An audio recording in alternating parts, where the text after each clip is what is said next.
Hello students, स्वागत है आप सभी का आपके अपने चैनल ज्ञान गुरु एकेडमी में। और बच्चों बहुत बहुत स्वागत है आप सभी का एक बार पुनः, क्योंकि आज बच्चों क्लास 12th के समाज शास्त्र में बच्चों जो आप लोग का चल रहा है वो सेकेंड बुक चल रहा है। बच्चों क्या चल रहा है?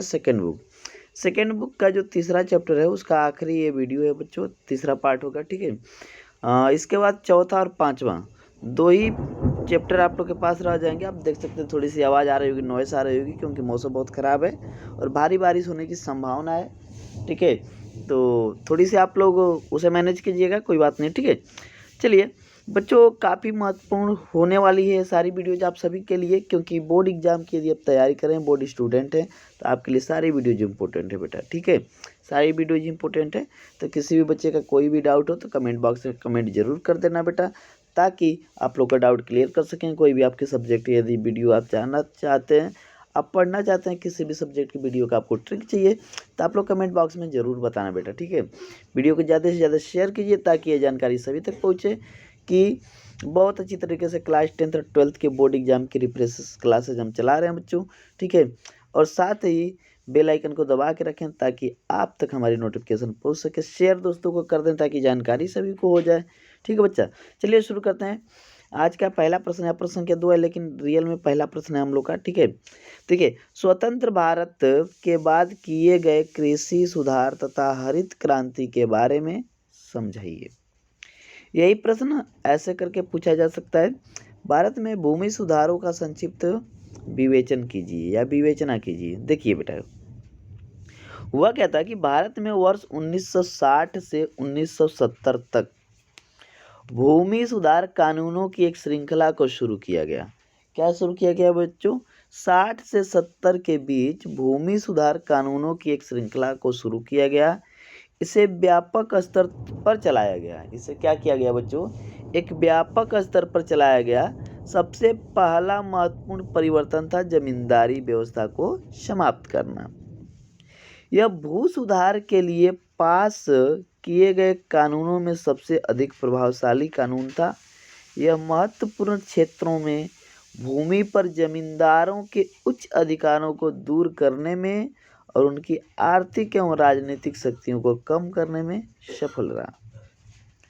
अंत में इसने वास्तविक भूस्वामियों एवं स्थानीय कृषकों की स्थिति को मजबूत कर दिया।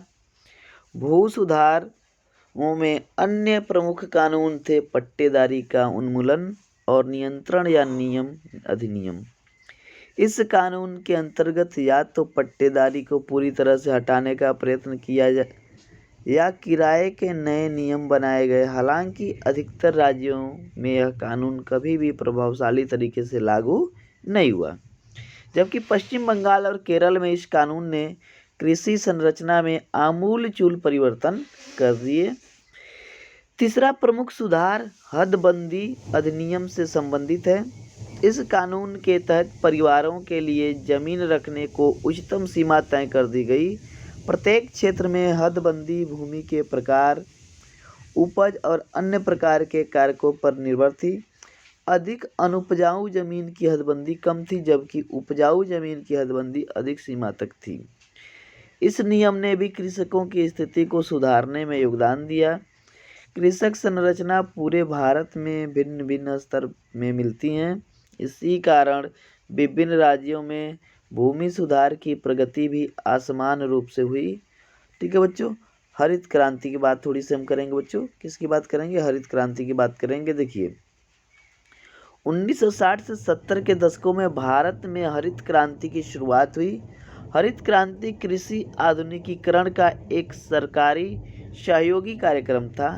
यह क्रांति अधिक उत्पादकता वाले संकर बीजों के साथ कीटनाशकों, खादों तथा किसानों के लिए निवेश देने पर निर्भर थी।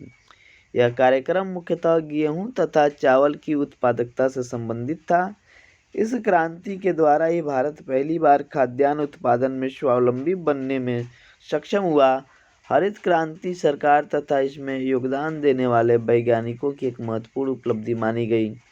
हरित क्रांति की अंतिम परिणति विभेदीकरण एक ऐसी प्रक्रिया थी जिसमें आर्थिक असमानता को जन्म दिया। क्या किया बच्चों? आर्थिक असमानता को जन्म दे दिया। ओके, चलिए अगला क्वेश्चन, वो क्वेश्चन लगभग आप लोग का पूरा कंप्लीट करा दिया बच्चों। जो भी चीज़ें समझ में ना आए कमेंट बॉक्स में कमेंट जरूर करते रहना, ताकि पता चल सके कि क्या चीज़ आपको समझ में आ रही है, क्या नहीं आ रही है, ये वीडियो आपके लिए कितना उपयोगी हो रहा है, ये सारी चीज़ें आप बताते रहें बच्चों, ठीक है।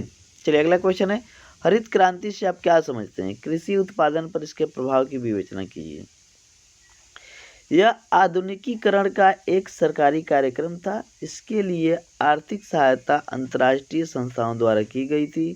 यह अधिक उत्पादन वाले बीजों के साथ कीटनाशकों, खादों तथा किसानों के लिए अन्य निवेश देने पर केंद्रित था। यह कार्यक्रम केवल उन्हीं क्षेत्रों में लागू किया गया था जहां सिंचाई की समुचित व्यवस्था थी, क्योंकि नए बीजों तथा कृषि पद्धति हेतु समुचित जल की आवश्यकता थी।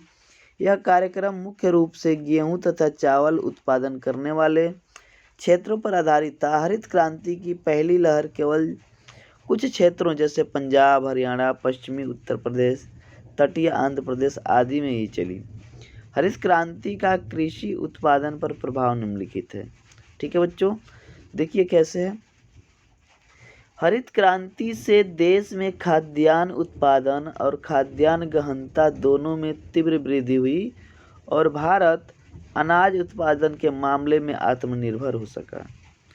हरित क्रांति में तकनीक के प्रयोग से कृषि का स्तर बढ़ा तथा कम और श्रम में अधिक उत्पादन संभव हुआ।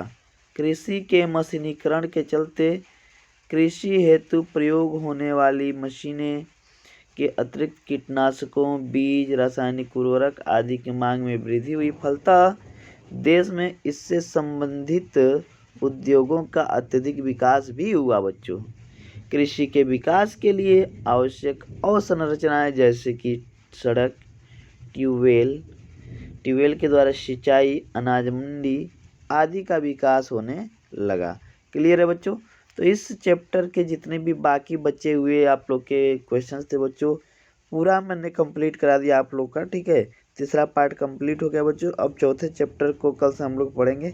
किसी बच्चे का कोई भी डाउट हो तो कमेंट बॉक्स में कमेंट कर देना बेटा। तो चलिए आज की क्लास में इतना ही। स्वस्थ रहिए, मस्त रहिए, अपनों के प्यार के साथ, हल्के से मुस्कान के साथ कर दिखाओ कुछ ऐसा कि दुनिया करना चाहे आपके जैसा। मिलते हैं अगले क्लास में, तब तक के लिए धन्यवाद, बाय बाय, खुदा हाफिज़।